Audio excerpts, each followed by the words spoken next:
Our project is stress and the environmental factors, cognitive factors, and coping methods. And it's by Stillian Mile, Logan Gansel, Jack Connolly, and Mia Van Dyke. The history of stress. Stress first emerged in scientific literature around the year 1930. Walter Cannon, the first to identify the body's physiological reactions to stress. Fight or flight response happens when a person experiences very strong emotions, mostly associated with a threat. It also helps the body maintain homeostasis. Hans Selye discovered the general adaptation in response to stress by the research of rats' sex hormones. General adaptation syndrome, 3 stages: alarm reaction, stage of resistance, and stage of exhaustion. It is the body's psychological response to stress. Environmental factors on stress. So, environmental factors are factors whose influence is to constrain productivity, reproductive success, and ecosystem development. To some degree, stressors affect all organisms as well as their populations, communities, and ecoscapes. Stressors may be natural in origin, being associated with such environmental influences. The emotional, cognitive, and behavioral responses to an emotional stimulus. It is important to note that not all effects of natural stressors are negative. Some individuals, populations, and communities may benefit from the effects of natural stress, even while others suffer a degree of damage. Environmental factors continued. Some different types of stressors include climatic, chemical, physical, biological, ergonomic, anthropogenic, and energetic stressors. Moreover, there are also many different types of categories like major disturbances and war and other major man-made disturbances. From these types of influences, some may induce stress from the environment include competition, predation, disease, and other interactions among organisms, constraints related to climate or to inadequate or excessive nutrients, moisture, or space disturbances such as wildfire and windstorms. Kinds of environmental stressors. The first type of environmental stressor is physical stress, which is a disturbance in which there is an intense exposure to kinetic energy, which causes damage to habitats and ecosystems. Wildfires are another disturbance, which involve the uncontrolled combustion of the biomass as an ecosystem. Also, chemical pollution occurs when one or more substance occurs in a concentration high enough to elicit physiological responses in organisms, potentially causing toxicity and ecological change. Thermal pollution is caused by the release of heat into the environment, which results in ecological stress because species vary in their tolerance of temperature extremes. Radiation stress is caused by excessive exposure to ionizing energy. Also, climatic stress is associated with insufficient or excessive regimes of temperature, moisture, solar radiation, wind, or combinations of these. Biological stressors are associated with interactions occurring among organisms such as competition, herbivory, predation, parasitism, and disease. Biological pollution occurs when people release organisms beyond their natural range.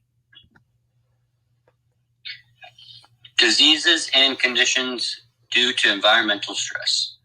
Clinical observations and biomedical research confirmed that the most common and life-threatening diseases such as cardiovascular disease, diabetes, neurodegenerative disease, and cancer are associated with environmental stressors.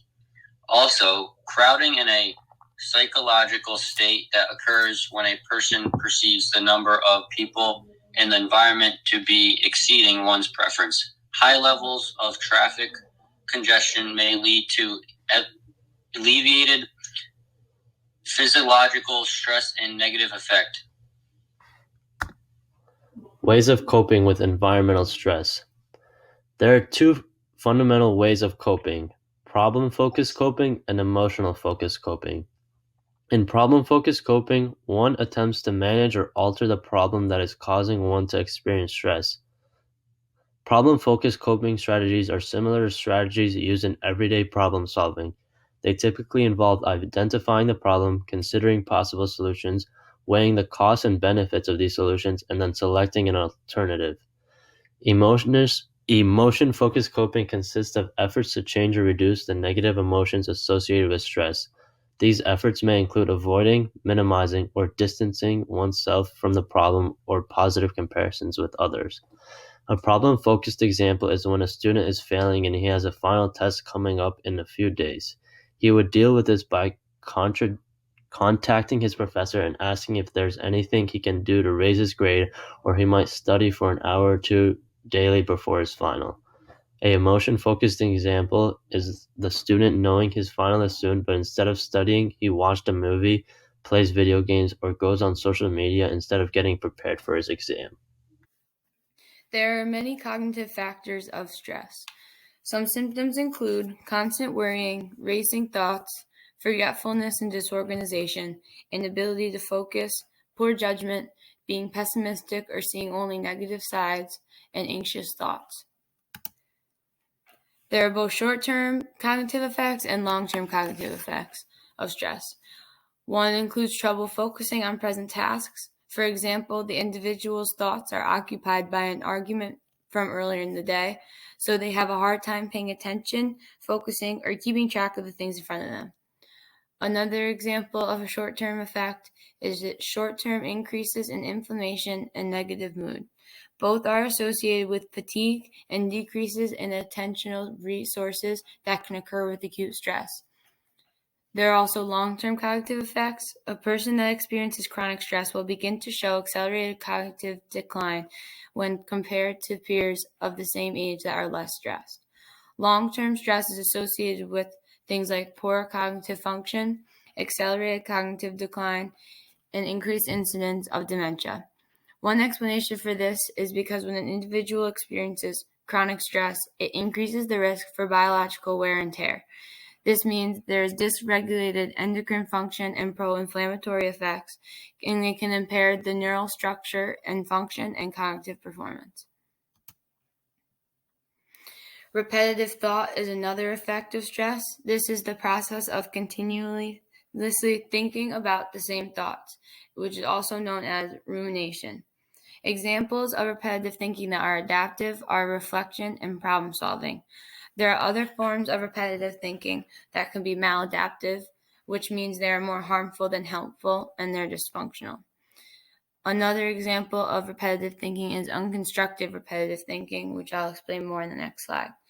In the model on the right, it explains how rumination, worry, perseverated cognition, which is continuous thinking about negative events in the past or future, and cognitive interference, and how they all correspond.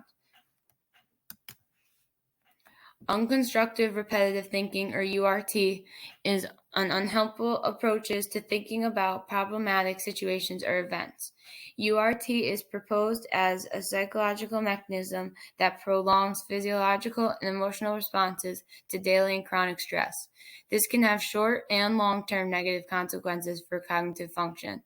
Stressful experiences increase the likelihood of engaging in URT, which also means continuously thinking about problematic situations and events can raise, extend, and reactivate emotional and physiological components of the acute stress response, even after the trigger stressor is stopped. Coping methods of stress. Coping methods of stress, by definition, are cognitive and behavioral efforts that one may use to deal with stress-related problems. It is very crucial that people cope with stress if they have it, because it is detrimental to one's physical and emotional well-being. Two psychologists, Lazarus, the picture on the left, and Folkman, the picture on the right, brought up two fundamental ways of coping with stress: problem-focused coping and emotion-focused coping.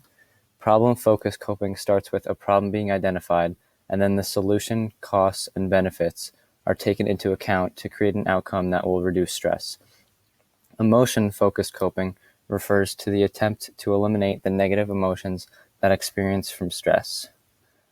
This method includes seeking out the positives of a seemingly negative situation. Problem-focused coping. If any individual wants to cope with stress in their life, they must first identify the source of their stressor or problem, or coping will be impossible. A good start is to identify your habits, excuses, and attitude. Next, you should take a look at how you personally define your stress. It's good to note, is your stress temporary? Is your stress ongoing? Is your stress due to someone else or something else? Or is your stress because of you?